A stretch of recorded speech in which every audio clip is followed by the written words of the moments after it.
Sean, Mike? what is this? A crossover episode?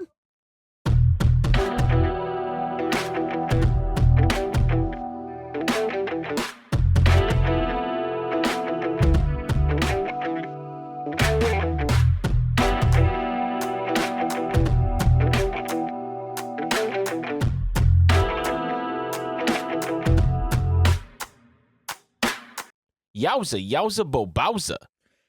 Do-do-do-do-do-do-do-do-do-do. You know, we always talk about how we record that intro like new every time. Yeah. I think I'm pretty good at nailing the exact cadence of which I say it every time. Okay. I don't think people would know that if Based not for us exclusively telling on them. for you. Yeah. Right. But I fuck it up Anyway. every time, is what you're saying. Yeah, you suck, but I'm good. Anyway, welcome everybody to What Is This? A crossover episode, the BoJack Horseman podcast starring the Squid Boys. Me, Mike, that Sean. We are Squid Guys. We are Squid Boys, Gonbu. Ganbu for lives. I don't know. I don't think the episode has gone up yet where we talked about it, but I am very excited because at one point in the season, I did ask people to guess what the instrument I'm playing in the opening is every time. Oh yeah. No, it hasn't gone up yet. That hasn't gone up yet. I believe this episode is actually the first of 2026, Sean. Okay, yeah, that makes sense. If our recording schedule goes to plan, this is the first of 2026. So happy New Year, everybody! Yeah, happy New Year. In the future, we're still in 2025 here. We've only got one episode left, so things would have to get really fucked up for our recording schedule to get. Dude, who knows? Maybe I get in a terrible accident and can't use my hands, and so there's nobody to edit the podcast. Oh no! Maybe I have to replace my hands with lobster claws. Oh, not the lobster claws. Or even worse, pedophile hands. Oh, pedophile hands. I think I'd rather have the lobster claws. Yeah, me too, honestly. Anyway, today we are covering Season 4, Episode 11, Time's Arrow. And Time's Arrow has a 9.8 out of 10 on IMDb. That's about as good as it gets, Sean. Yeah. Yeah, this is definitely one of my favorite episodes. I don't know that I liked it more than the old Sugarman Place. Mm-hmm. But I think they're kind of like if you were going to do a double feature of BoJack episodes. They'd be a really good double feature. It'd be a really good double feature, the old Sugarman Place and Time's Arrow. I actually would, now that you've mentioned that, I really would like to watch those two back to back. Kind of a call and response, right? Yeah, yeah. Yeah. They just fit together. Some twists and turns in this episode that I think are the most successfully executed of the series so far. I very much did not see some of these things coming. And that, that's a testament to how good this show is at hiding details, because while they don't tell you these twists, they definitely hint at them leading up to it. And, you had no idea. And we spend an hour on each episode talking about them, and I still didn't see it coming. That's true. So I might just be fucking stupid. Yeah, I might be dumb. I might just be fucking dumb. All right, everybody, sound off in the comments if you think Sean's dumb. Yeah. Anybody who says I'm dumb is getting banned. Okay, there you go. But sound off anyway. Sound off anyways. So this episode released, Sean, on September 8th, 2017, like every other episode of the season. Yeah. And so I actually did some research and found a BoJack Horseman timeline. Okay. And not everything has a date. A lot of it has years. Okay. But this timeline estimates that BoJack Horseman was born on January 2nd, 1964. Oh, just 4 days away. What? 4 days away from our favorite date. Oh. Yeah. Yeah. Your favorite date, because I had no idea what you're talking about. So I figured, instead of rehashing what happened on September 8th, we'd look at the day BoJack was born, because that's kind of important to this episode. I think it's a good idea. So here's what happened January 2nd, 1964. The failed assassination attempt on President Kwame Nkrumah of Ghana. Okay. I think I said that right. Okay. I don't know. Failed assassination. That's important. Yeah. Christopher John Gray, English Anglican priest who was murdered in front of his own vicarage, was born in Portsmouth, England. Oh, is that the guy from the new Knives Out movie? Is it? It's a joke. Oh, that was a joke. I haven't. Is the new Knives Out movie out? It was playing in theaters. I don't know if it's still playing in theaters. Well, it's not Netflix yet, but you can go see it right now. Yeah, I went and saw it. Oh, what the fuck? I didn't know that. Yeah. But generally, it was great. I think it's the best of the three. But generally, generally it's about a murdered priest. So. Okay. Pernell Whitaker, American boxer who won Olympic gold in 1984, and he was a 4-time division world champion, was born in Norfolk, Virginia. Oh, okay. He died in 2019, by the way. Oh, thanks for the update. In there. And our favorite topic, cricket. Rumesh Ratanake, Sri Lankan cricket fast bowler, was born in Colombo, Sri Lanka. Why do we care about cricket on this website? When you said our favorite topic, I was so certain it was going to be like a mass murder. No, just cricket. I thought it was going to be something horrific. BoJack is officially a baby boomer. That makes so much sense. His Chinese zodiac is rabbit. Okay. And his star sign is Capricorn. Okay.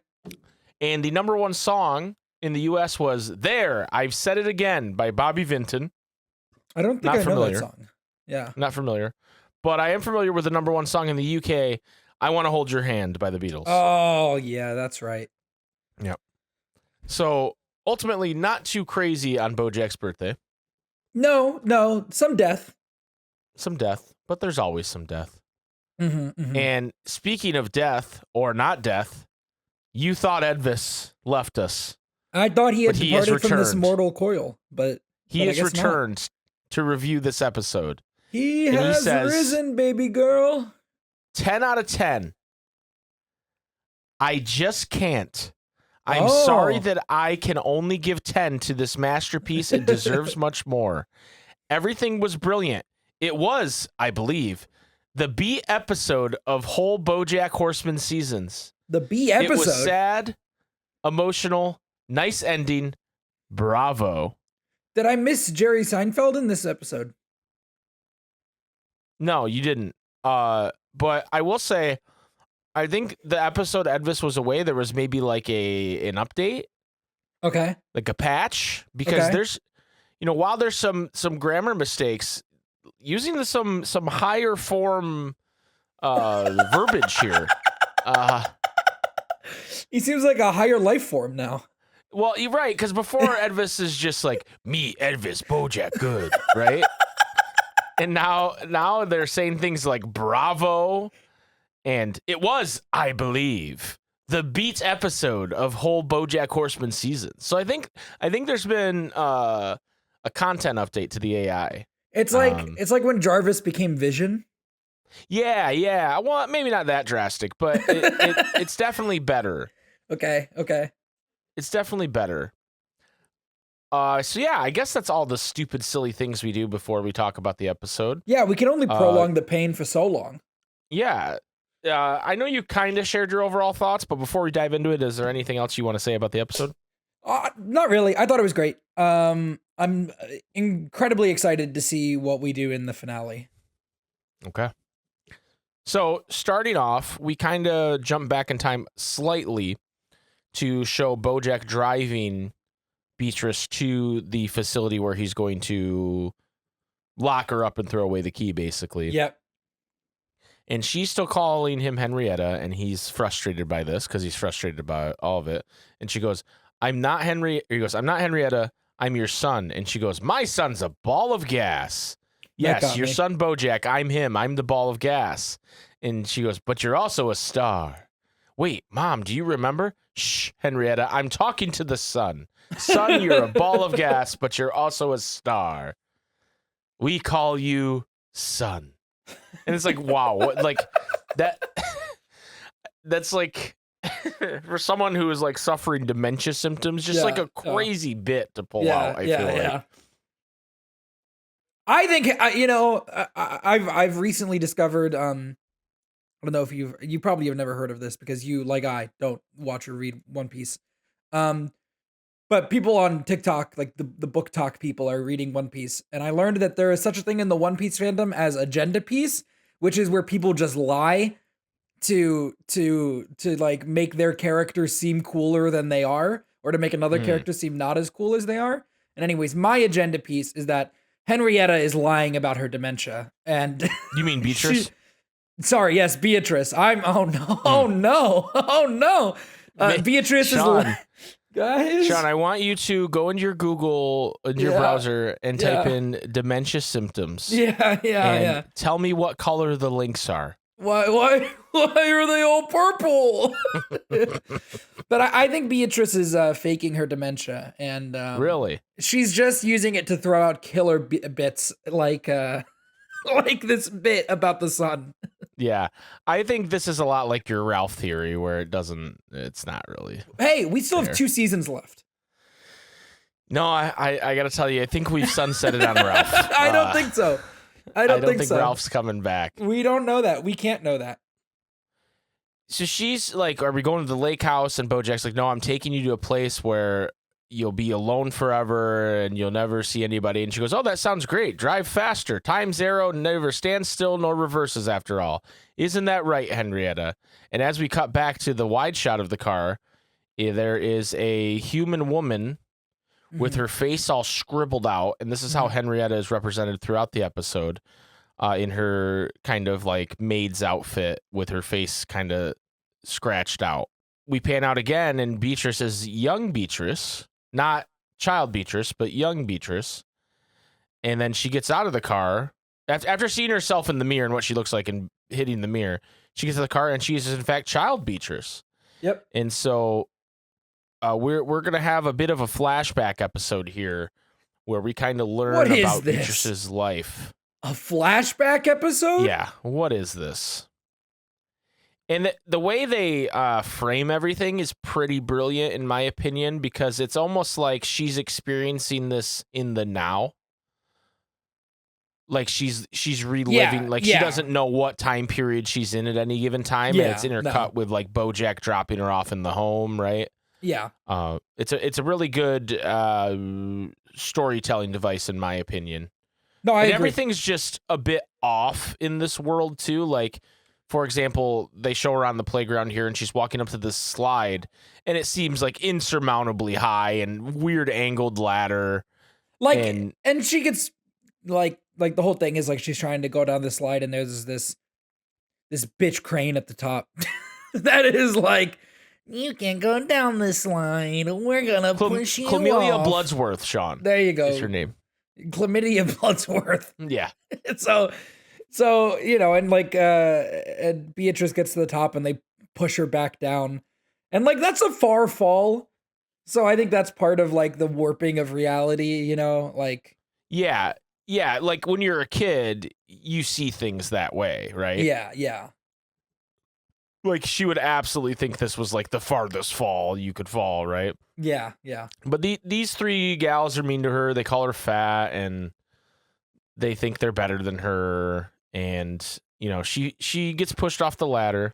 And we get one of my favorite bits of the episode where, in order to try and ground us in some kind of timeline, every time Beatrice is reading a book, it will say when the next, it's like, so the book she's reading right now is the next morning. Yeah. And we get a big dose of one of your favorite characters, Joseph Sugarman, in this episode, Sean. Joseph Sugarman, I think I can pretty fairly say at this point, is the villain of BoJack Horseman. It certainly would seem that way. Yeah. I don't know how else you could, you know, besides maybe BoJack. Yeah. I feel like BoJack is the way he, and I guess maybe if we were to keep going back, you know, we might see somebody even worse behind Joseph. Yeah. But it definitely feels like this dude has ruined everybody's lives. It certainly seems that way. So Beatrice doesn't want to go to school because of the girls that were bullying her, but she also says she doesn't feel well. Yeah. And very importantly, she's been reading, which, as Joseph Sugarman says, reading does nothing for young women but building their brains, taking valuable resources away from their breasts and their hips. True. So, That's very true. thank you, Joseph. Thank you, Joseph. So, Beatrice passes out, and it turns out she has scarlet fever. Yeah, holy shit. And we cut to a scene a little later where Joseph is berating, why can't I think of her name? Is it Honey Sugarman? I can't remember either, but But another victim of this Yeah. season. And anytime they show her in this episode, she is just her shadow. And a lot of times the scar on her head is superimposed over her Yeah. head to remind us that, hey, she had a lobotomy. Yeah. And he says, if I would have known, I swear, if I would have known this is how you'd behave once we severed the connections to your prefrontal cortex, I hardly have had bothered. It's like, what the hell, dude? Beatrice is freaked. She goes, hey, Dad, am I going to die? And he goes, yes, eventually, but this is just going to be a hiccup in what will be a long and happy life. And she's like, you promise? And he says, I promise. In fact, some good may come of this. Doctor says your throat is nearly swollen shut, so perhaps you'll finally lose some of that weight that's giving you such troubles. Wouldn't that be nice? Oh, boy. What a man. Yeah. He's something. So, and we'll get more on this situation later, actually, because they kind of play this up as just kind of like, oh, this is a thing that happened. But what happens because of it is actually very instrumental in the way that Beatrice handles certain things in the future. Interesting. Yep. Yes. So we flash forward, and they don't give us a time frame here, but she's getting ready for her debutante ball. Yep. And it's 1963 because yes, they're talking about how somebody has been assassinated. Medgar Evers. Yeah, and Beatrice says, at least Evers' death means no one else will be assassinated in this year, 1963. And so I knew you'd like that joke. That was like, this is a Sean joke. We're sure. definitely pre-November in that case. Because that's 11/22/63. That's when Kennedy's assassinated. So we can at least put the timeline pre-November in 1963. Yeah. Joseph is explaining to her that her chaperone for the night is Corbin Creamerman, who is the heir to the Creamerman company, which presumably makes cream for coffee. Have we heard about them before, or do they just say his name so many fucking times in this episode that I now think I've heard this name before this episode? You have heard this name before in Beatrice dementia type ramblings. Okay. Earlier this season, she said, have any male suitors ringed for me or something like that? And Bojack was like, what? And she's like, I'm awaiting a message from Corbin Creamerman. Okay. So, and you even said, is that guy gonna matter? You questioned it at the time. They say his name so many times in the episode though that I just it felt like sometimes when a show does that or whatever, and it'll be like, it makes it feel like you've known about them for longer than you have. Right. Yeah. Something I just noticed, Sean, while watching this, and I pretty much every character in this episode, besides a few, especially human characters, their faces are just blank. Yep. The maid that helps her get dressed doesn't have a blank face. Huh. And I think she might be the only human that's like that. Interesting. And I guess it makes sense because presumably she had been their maid for a long time, and that's why Beatrice remembers her in this moment. Yeah. Huh. But pretty much everybody at the party that's not Corbin Creamerman has a blank face as well. Well, and is this the same maid that later on is helping clean up, we'll say? No, I'm it not doesn't sure. look like she's in that scene. I was wondering if she was in that scene, if that was why she remembered her, but it doesn't. I don't see her in that scene. So yeah. So we meet Corbin here, and he's a bit of a nerd, and not very good with socializing. He tells her she looks nice 3 times, and she's like, "Hey, you can kind of stop telling me that." Yeah. And he's just like, "I'm just not good at this stuff." Oh, geez, he's kind of just a dweeb, right? Yeah. Yeah. And we find out a little later that maybe he's not so bad, but right now he's definitely played up to be boring and not exciting.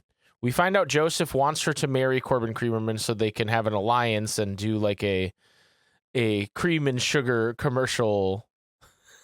Like that's like his big thing. Have your morning or coffee or tea with Sugarman and Creamerman, but save some for these fellas. And she's like, "Dad, no one wants to see you on a commercial. You're the reminder of disparity of wealth in this country." And he gets pissed off. He goes, "I sent you to Barnard to get your MRS from a fine, upstanding Columbia man. But instead of a bachelor, you returned home with a bachelor degree and a mouthful of sass. What a waste." God. What a man. Yeah. So then we see Camellia Bloodsworth at this party, and Chlamydia Bloodsworth. Chlamydia Blood's clot, and she's oh my God. Okay, yeah. She's trying to be condescending towards Beatrice, but Beatrice is much better at handling this now. And she's like, "Hey, I'm only doing this because my father has old-fashioned ideas, and it's a self-serving waste of money. And I'm sure yours was particularly horrendous." And she spits out her drink at how repugnant this is. Yeah. We do like when they cut to later, they do this like glitchy like thing that like puts her in just a completely different spot, which is how they're portraying dementia in this moment. And she's at the bar, and just appearing out of thin air is Butterscotch Horseman. A bit underdressed for this party, would you say? Yeah, definitely. It's by his own admission, he's not quite supposed to be here. Yep. He's here for the free booze, and he says it's a dub debutante party, and they kind of laugh because he goes, "You're the dumb debutante, aren't you?" And she goes, "Welcome to my dumb party." And they hit it off right away. You can tell why there was attraction between them from the get-go. It's also, I feel like this is like the first time we get a really extended look at BoJack's father, and you can really tell like he is their kid. Like right. He is, in the worst way possible, the perfect encapsulation of both of them. Right. They did a really good job of giving them traits that we already see in BoJack, right? Yeah. You're right. It's really well done. We find out that Butterscotch thinks he's this genius writer. Yep. And he's moving to California, but he doesn't even have. She's like, "Well, who are the characters?" And he goes, "Well, I don't have the thing all figured out yet." So it's like classic, like BoJack kind of like grandstanding, and there's no like substance to it, right? Well, but I also think that it's really smart to give Beatrice the bachelor's degree and actually make her like an educated woman, because there are some times where BoJack is surprisingly knowledgeable about things, right? And it's kind of played as jokes a lot of the time, but it is interesting to see that like he comes from a family that actually does value education to some extent. It doesn't seem like Butterscotch does much. Butterscotch wants to connect with the everyman, and write the great American novel. Does, but at the same time, he thinks he's already smarter than it, right? Like he thinks he doesn't, he's already smarter than going to school and getting an education, right? He thinks that there's like an invisible line that once you cross it, you've gone too far with education. Right. He wants to be smarter than all the normal people, but like the normal people, right. And that I find all that interesting. Yes. One thing that he does here that's important to note is they bring up their mothers, and she brings up that, my mother doesn't think much of anything anymore. And he said, "Oh, I'm sorry, did she pass?" And she's like, "Not exactly." And he goes, "Mine did, but I saw a picture of her, and she had a diamond just like you." And we're talking about the horse diamond in the middle of her head. And she definitely, likes that he pointed that out. But then we cut to present time where Bojack is talking to the orderly at the home and saying, I'd like to leave my mother here for the next 5 years. Can I just pay all that now so I don't have to think about her again? Yeah. But then we go back to Beatrice's reality, which Corbin Creamerman saying, hey, we have to go do the thing now. And he's probably feeling really dumb because she's over here just chatting up this guy, right? Yeah. This is very cool, fucking dude. Yeah. So part of one thing I note as well is, there's this announcer that he's like, the Beatrice Elizabeth Sugarman, and Dad has to pull Mom into frame. Yeah. And again, this is the most you see of her in this episode. They don't completely shadow her, like you can see her eye, but she's just not there. No, as she's had a lobotomy. Right. And it's so sinister how they show her. You know what I mean? And rightfully so. What Beatrice has to do is similar to like a horse show where they hop the like gates and stuff. I think this shit is so funny. It's spoiler alert for later. It's my favorite animal-based joke. Is the announcer's like very calm, and here comes truly outstanding, beautiful trots. Beatrice Sugarman doing her leaps. It's really funny. It's funny because the guy's face isn't there, but you can still see his like mouth and his mustache. Yeah. Because for some reason, I think it's just to make the joke better because you can see his like mouth. Wow, truly outstanding. Yeah. But it's just funny how he's the only one that we can see his mouth but not his eyes. During this, Butterscotch leaves, and she kind of goes after him and is like, "Hey, it's rude to leave a party without saying goodbye to the hostess." And he's like, "Well, why don't you come with me?" One thing I just noticed, Sean, through scrubbing back through this. So when he walks out, it says Grand Hotel on the awning. And then as she walks out, there's like a blur and it becomes Grenade Hotel. And then as she takes a few more steps, there's a blur again. Oh, yeah. And it becomes Grenade Hatol. Huh. Just like interesting touches about how these memories aren't like accurate. They're not, they're not entirely accurate.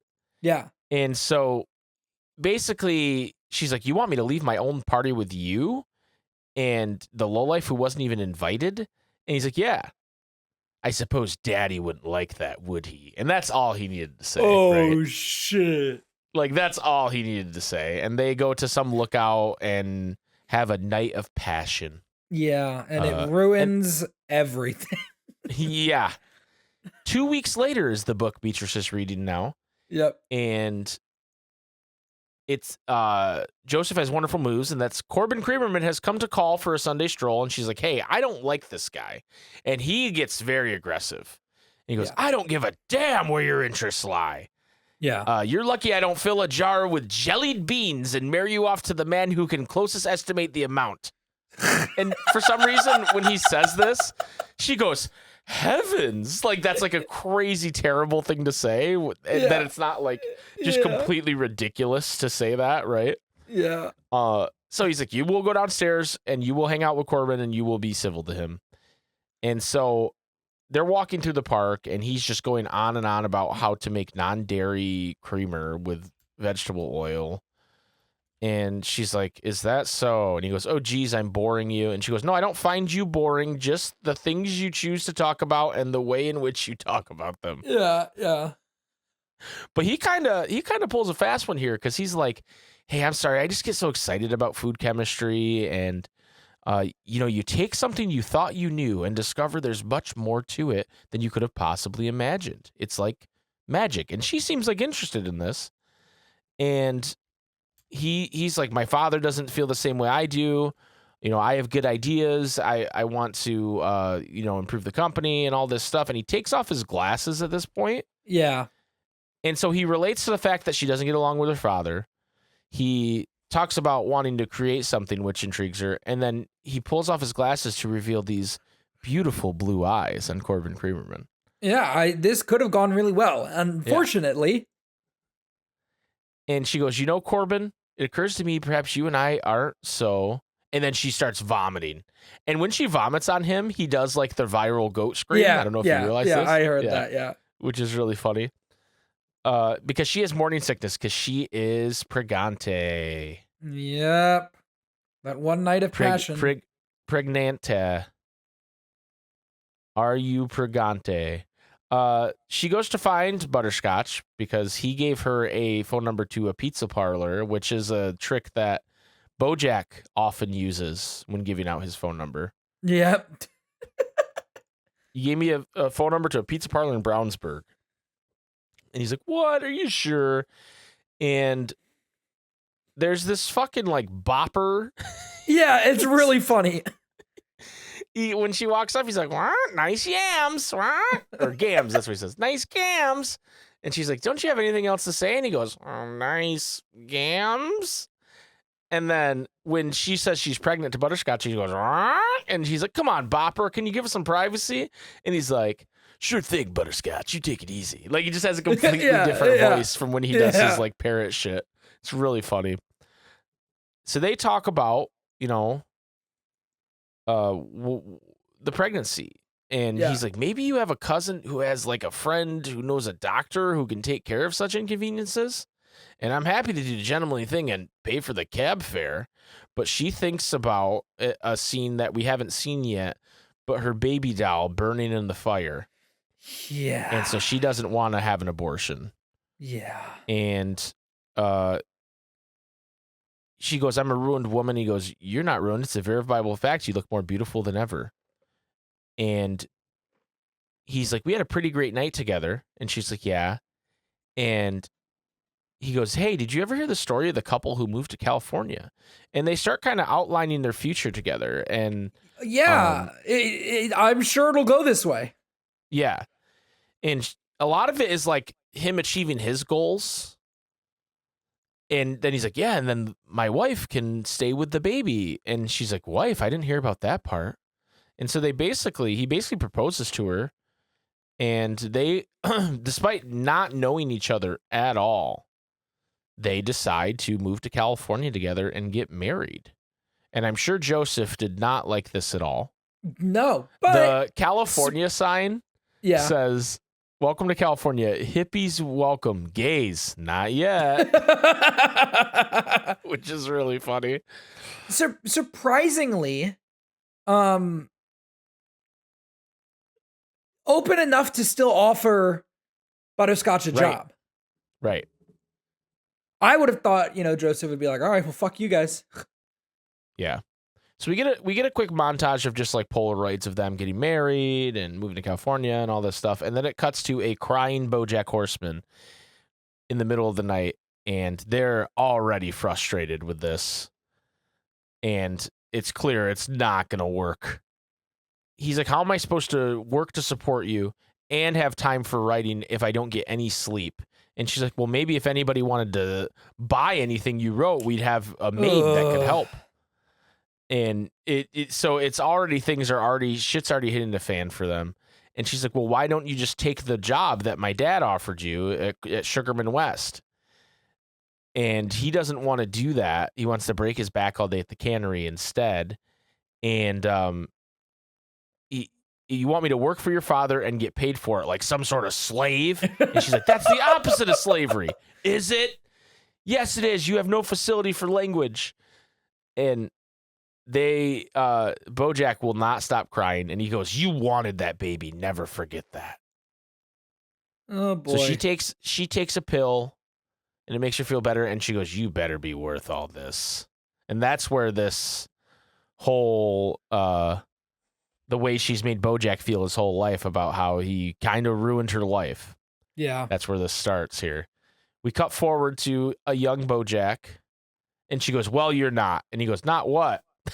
Because she just decided in that moment that open-ended question she posed then is now answered. Yeah. Butterscotch comes home, and he's still working at the cannery, and this is years later. And he's got a little beanie. He's like, yeah, he's got a little beanie on, and she goes, how did work go? And he goes, terrible. Those fish do not like being canned. So she burnt dinner again, and they just fight like in front of Bojack. Like they call him simple, and like poor Bojack just has to sit here and take this, and you can see why he's kind of a fucked up person if this is like his everyday life, right? And we already kind of knew that, but like seeing it, how quickly it got to that is pretty crazy. Yeah. And Butterscotch even goes, maybe if the goddamn baby wasn't crying all the time, I could finish the goddamn novel. And he goes, I'm not a baby, I'm 6. And he goes, yeah, wah, wah, gaga, goo, goo. And Bojack goes, I'm forming sentences. Oh, and I can't? Everyone's a critic. I can see the headline now. Idiot son thinks dad's book is great, comma, son is an idiot. And he goes, I didn't say your book was great.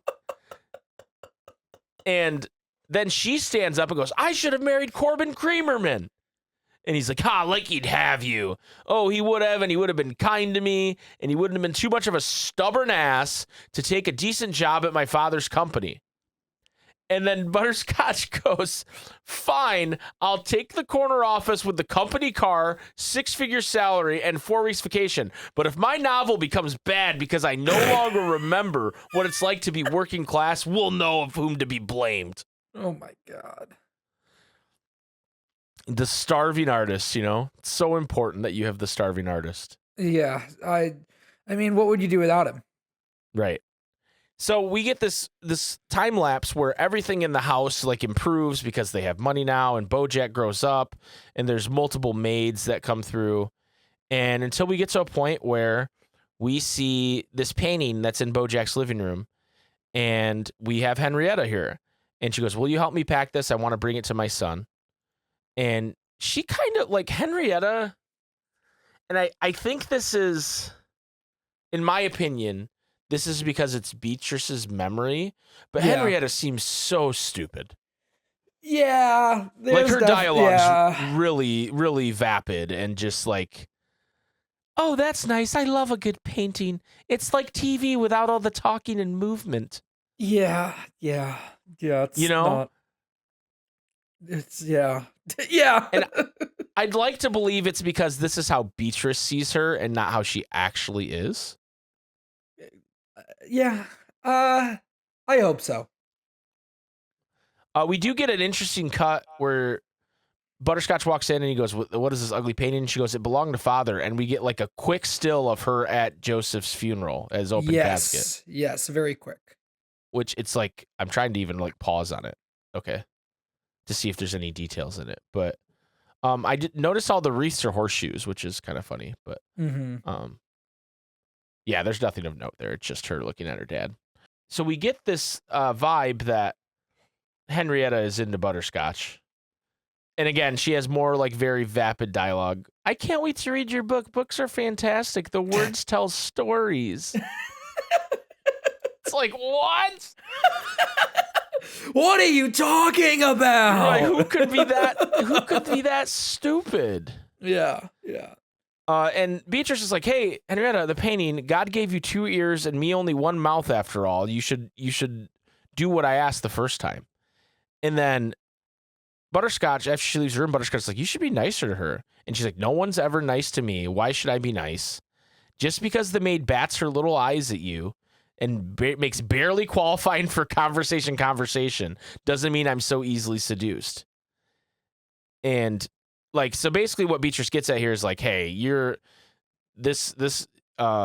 you're the big misunderstood artist, and she makes you feel like a man. Won't she be disappointed with how you are? And we cut immediately to Bojack's house, a younger looking Bojack.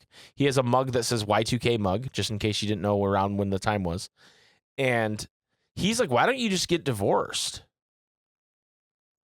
And she's like, that's the way of everything. I'm a little sad. Divorce. We've grown apart over the years, and our adult child has moved out of the house. There's no reason for us to stay together. Divorce. And he's like, that's actually a legitimate reason to get a divorce. And then she goes, well, who else would have me now after what you did to my body? And it's like, holy shit, lady. This guy's in his like 20s. No, he's way older than that. Yeah, because he's already done the show. Well, we said he was born in 64. Yeah. If this is near 2000, he's probably almost 40. Yeah. Yeah. It's one of my favorite things, like, that whenever we get a flashback episode, I love seeing that BoJack at one point was the normal one. Yeah. Yeah, he's slowly let his life get out of control, but like, But when you look at how they were versus what he was, like, he was normal, Yeah. Yeah. Oh God. She also mentions this painting belonged to your grandfather, a man who knew what marriage meant. And then we get another cut to him like shaking her and yelling at her about Beatrice getting the scarlet fever. Yeah. And she's like, I came all the way over here. Least you can do is take my painting. And BoJack's like, I already said I'd take it. And she goes, of course, that's all take. That's all you ever do. It's like, come on, Beatrice. Like, BoJack does mention he's got a date with Tanya Harding tonight. Was she the good one? I always get them confused. It's so difficult because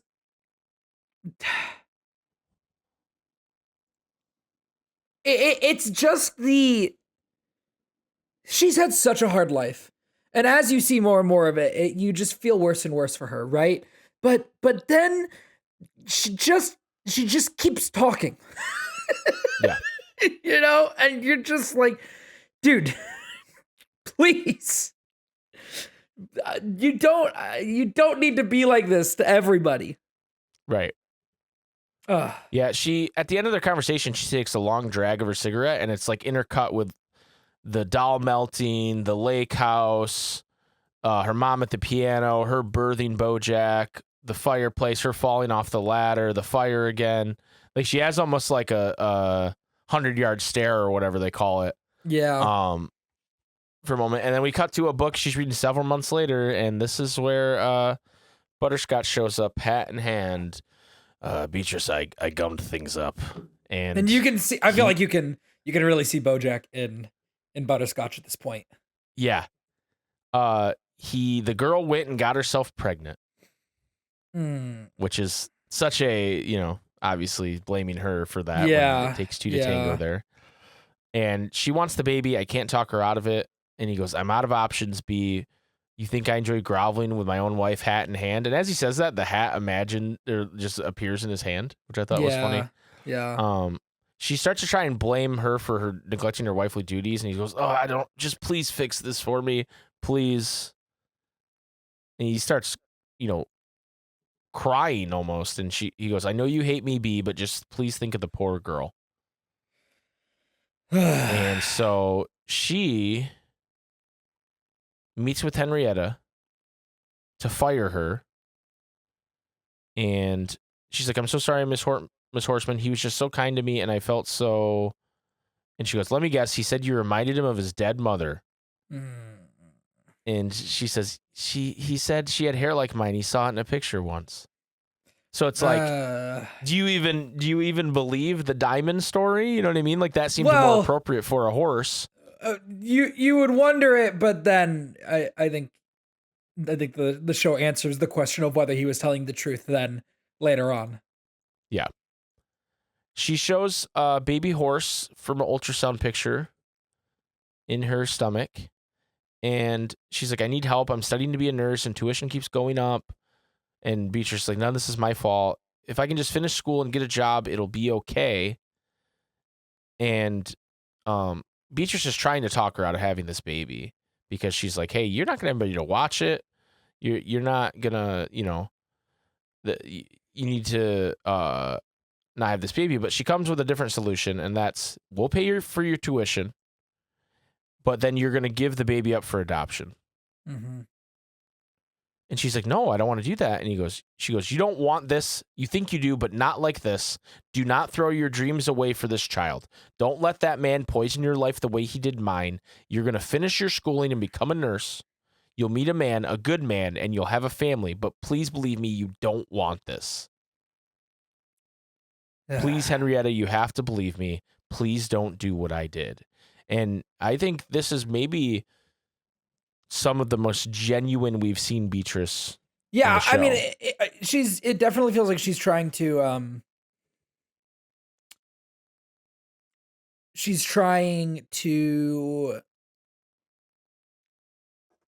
get a do-over through Henrietta. Yeah. And she's kind of pushing what she wants onto Henrietta. Right. Which, yep. So now we get this kind of montagey moment where Henrietta is giving birth, and then Beatrice looks over and she sees her past self giving birth to Bojack. And then we see the baby doll getting taken away from young Beatrice. And it's just intercut with, babies being born and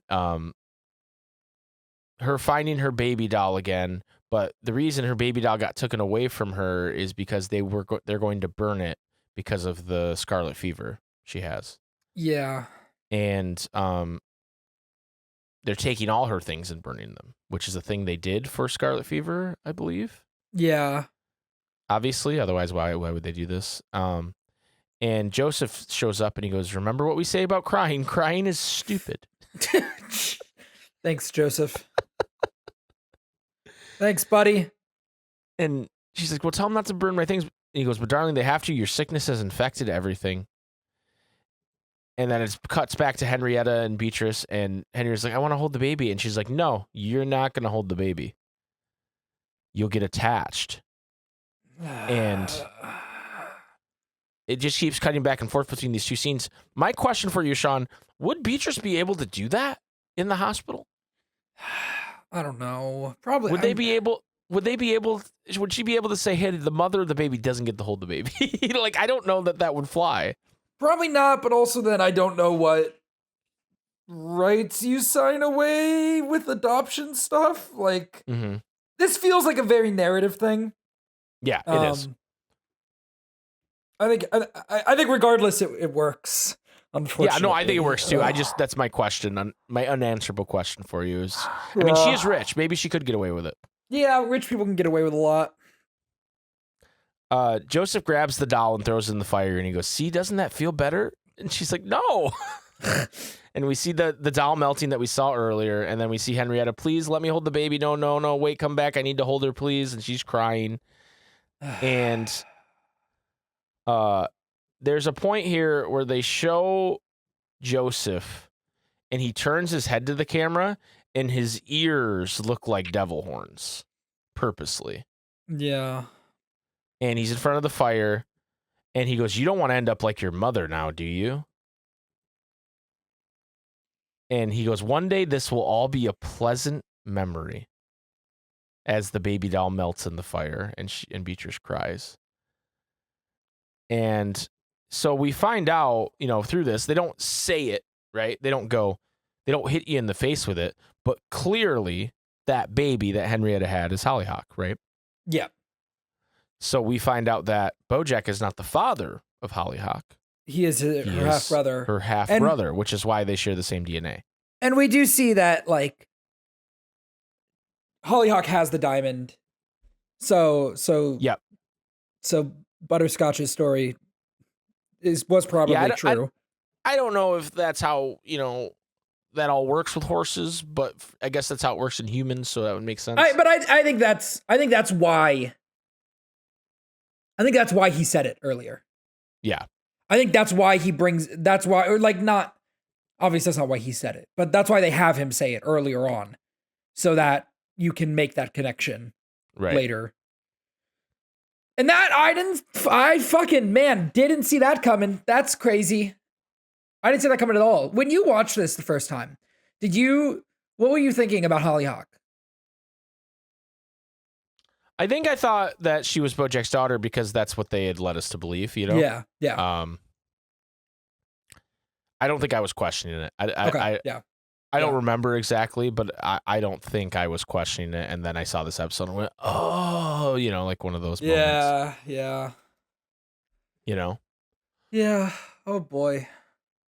So after that horrific scene, we're back at the nursing home, and where this last episode ended, where Beatrice goes, "Who is that?" And she goes, "Bojack." And he stops and turns, and she's like, "Bojack, is that you?" He goes, "Yeah, it's me."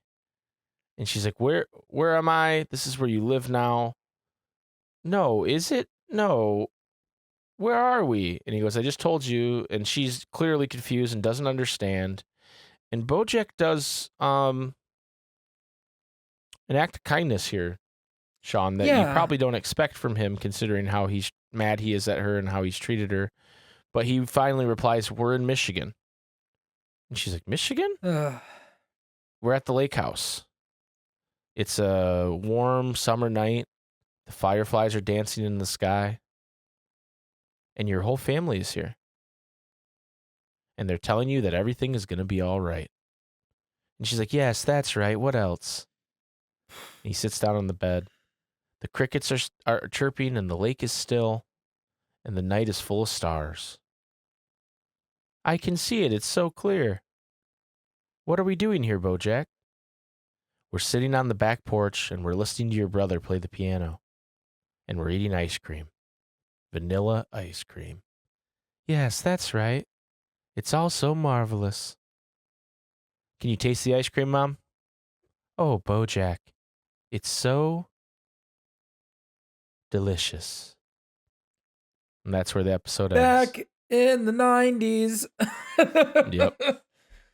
Oh, boy. What a roller coaster ride of an episode, Sean. Yeah. Oh. Episode 11, man. Episode 11. I can't wait to see how this season ends, because I mean, I guess we don't know where Henrietta is, but outside of Henrietta, there's like only one person that knows that Hollyhock is Bojack's brother, and that's Beatrice. So I'm very curious to see how this will be revealed to everybody. Yeah, because we now know as the viewer. Yeah. But Bojack doesn't know. Hollyhock doesn't know. Yeah, and we'll see if it Beatrice even knows, gets. But we'll see if you know, if they even find out in this next episode. You know, maybe it'll be like Game of Thrones, where one of the seasons ended with a pretty insane reveal of somebody's parentage, and then we had to wait like 2 or 3 years before we got anything else with that. Yeah, I don't know. I've never seen Game of Thrones. Yeah.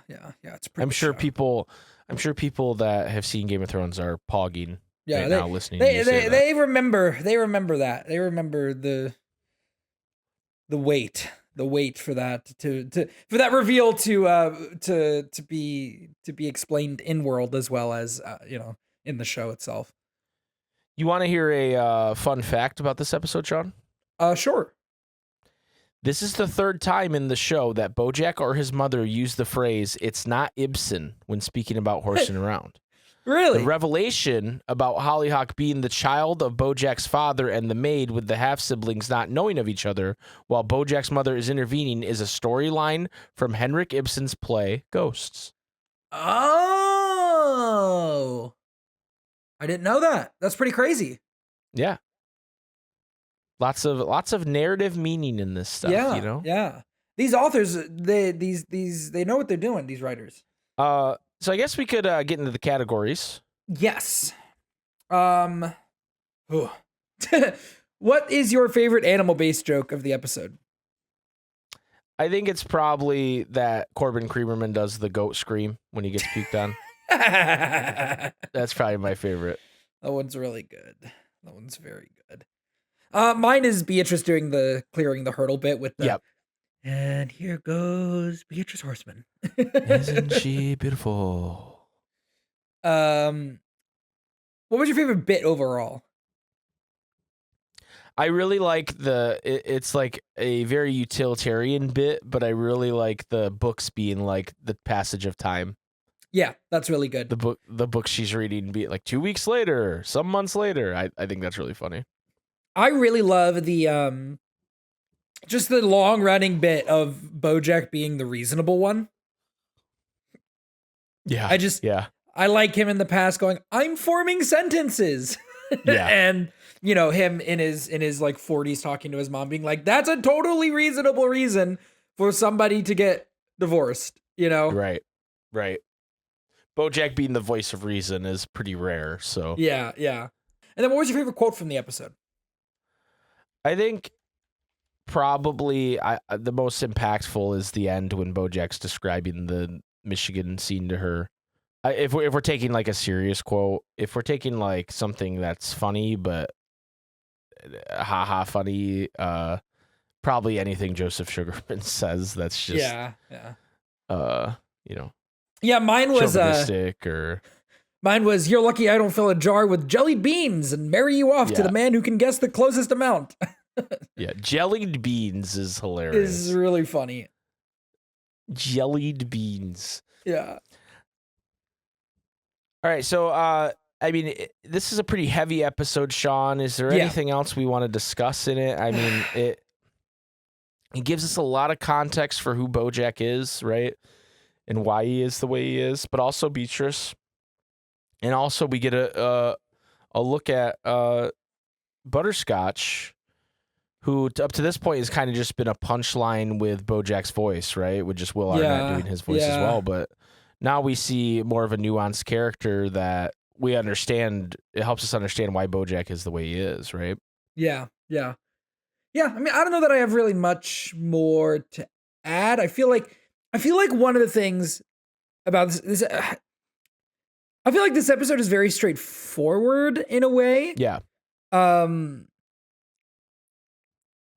It's just incredibly impactful. I mean, like I said, it's Joseph Sugarman is just like the villain of the series. You can kind of see how this all radiates down from him, but then also Beatrice, she just keeps going, and she keeps hitting the people that she loves, and she's like a product of her, the way she's been treated, but she doesn't ever do herself any favors. Like, no, 40 years after your child is born, claiming that they still ruined your body, like there are things you can do to like, you know what I mean? Like, she just didn't do any of it, and she just would rather blame BoJack, which is like, he's just a kid. He was just a kid, It's yeah. It's tough. It's tough. Everybody in this is having a hard time. The worst time, actually. I agree. All right. So next episode, Sean, the last episode of season 4. What time is it right now? .com. Princess Carolyn pitches Filbert to company execs. Todd gets a better business idea. BoJack comes to a realization about Hollyhock. 8.9 out of 10 on IMDb. I can't wait. I will be here. I would hope so. I would hope you wouldn't bail at this point. I'll be here, everybody. I'll be here. I'm very excited. Sean will be there no matter what. I will be there no matter what. As we go through this fucked up story of ours. Yeah. I watched this episode after I watched episode 11, just because I was like, I want to remember it. And it's a better episode than I remember. Interesting. Okay. I enjoyed it. I enjoyed it a lot on my rewatch. Okay. There's a really good O.J. Simpson joke in this. I love a good O.J. Simpson joke. I know you do. That's one of the things about this show is, a lot of it's pop culture like references. Yeah. But even when they're dated pop culture references, they still feel new. Yeah. Like referencing O.J. Simpson and all that is not novel, but the way they do it and the thematic reason they do it, it's incredible. So I'm excited for you to see. Like, it's just a really well done show. That's why it's one of my favorite shows and why I wanted you to kind of watch it with me. I'm so glad we've been doing it. I'm very excited to see how this season ends and where we go from here. Yeah. I mean, Sean, it ain't Ibsen, but it ain't Ibsen. It's still pretty good. I'm very excited. I'm very curious to see if this one ends on a cliffhanger like last time. We'll see. There's my cliffhanger for you. Okay, all right. It does or doesn't. Does it? No, maybe it will or it won't. Who knows? All right, everybody. Thank you so much for listening and watching. Hopefully, you've enjoyed this season 4 kind of wintry release, and hopefully when we get into season 5 it won't be nearly as long of a wait. I know that's the biggest the biggest criticism of this podcast is that this has taken us years to get through, and theoretically it should not. So it should not, but sometimes it should not feel like theoretically. But we're gonna keep pushing forward, and hopefully you guys are still digging it, and let us know. Send us emails, comment, and we'll see you next time. Thanks for watching. Thanks, everybody. Suck a dick, dumb shits. Bye.